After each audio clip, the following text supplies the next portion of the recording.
back and then they outscored you 31-14.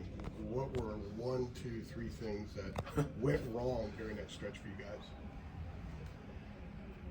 Well, I think a number of things went wrong. I mean, during that stretch we had open looks, and I think it was that stretch that you're talking about. I think in the second half, I think there was twice we had layups and wide open threes to go up double figures, and we just Leakey's three went in and out. That would have put us up by 12, I think. It just so from an offensive standpoint, they were double teaming Armando, and I felt like we were getting consistent shots for Armando near the basket, and also that was generating shots for our perimeter players and driving opportunities off of closeouts. We just didn't make the shots, and we turned the ball over in those situations. And just defensively, we just didn't have, we just didn't have an answer for Burton. Nobody on our team could guard him, and they stepped up and made plays down the stretch. And whether you're at home or the road, you have to step up and make those plays, and we just didn't do it in order to win the game. Hubert, did you feel like defensively it was sort of an extension of some of the stuff you talked about where you guard for a good amount of the shot clock and then they're able to score late in the clock? Did you feel like some of those situations got you today again? Oh, 100%. I thought we guarded their plays. For the most part, I thought their actions that we defended them really well.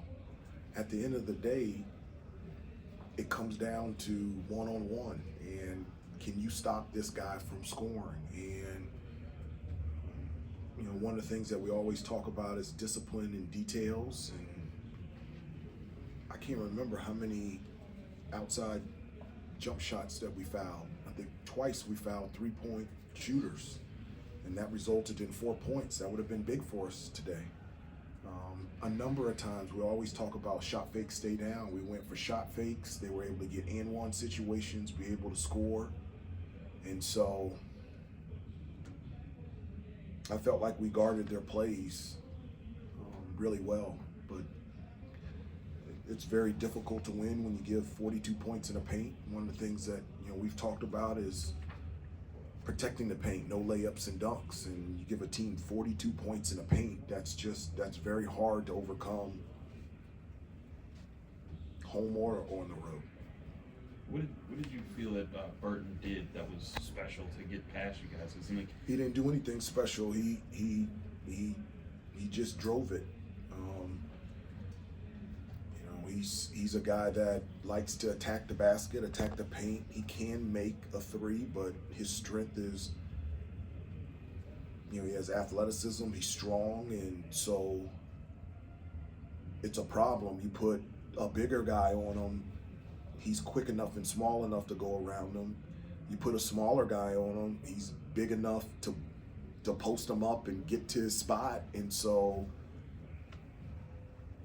we just didn't have an answer for him defensively in a one-on-one situation. Hubert, was this as simple as a road loss, or do you feel like in any ways you guys took a step back today given the way you were playing in that four-game winning streak? I felt like we took a step back. I do. I felt like we took a step back in our discipline and details. I felt like we took a step back defensively.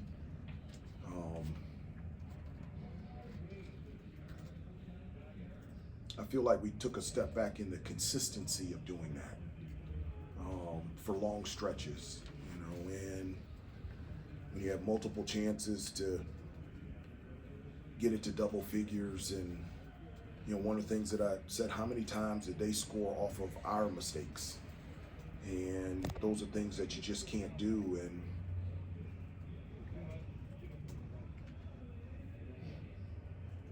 so from that standpoint, I think we took a step back, but that, even though you take a step back, then that allows you to be in a position to take steps forward. And that's my expectation for our team, is to take steps forward so that this doesn't happen again.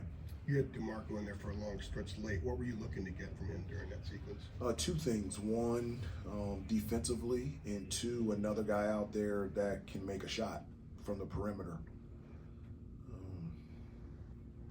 A lot of people talk about spacing. How you get spacing is having,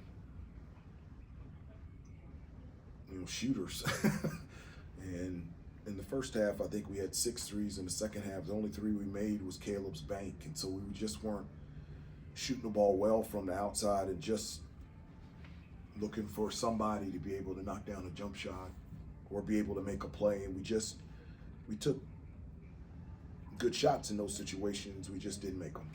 Hubert, we were in the locker room and talking to Armando, and he wasn't screaming or yelling by any means, but he said he was mad. Good, I am too. I was going to ask you, do you feel some of that? I do. I'm upset. I'm frustrated. I'm not happy at all. I was really encouraged by the way that we were playing over the last 4 games. And this was a great opportunity to continue to build on that. And it still is. I just wish that we would have been better. Anybody else? Hubert, Caleb seemed, I don't know, out of sorts a bit on offense. Besides that late shot, I mean, he only had 4 and never seemed to really be in a flow today. Is there anything that you can attribute that to specifically? No, I mean, I'm interested in looking at the tape and being able, if there's anything on my part that I can help and aid or to make sure that Caleb's in a rhythm offensively, because he's a huge part for us, plain and simple, on both ends. But from an offensive standpoint, he's a guy that can make shots and he can create shots, and we definitely need that out there on the floor. And so I'm going to look at the game and see if there's anything that on my end that I should have or I will tweak or pivot or change. But we definitely need, Caleb very aggressive on the offensive end, taking the right shots, and he's just an important piece for our success. Take one more if there's one. All right, thanks everybody. Okay, thank you guys.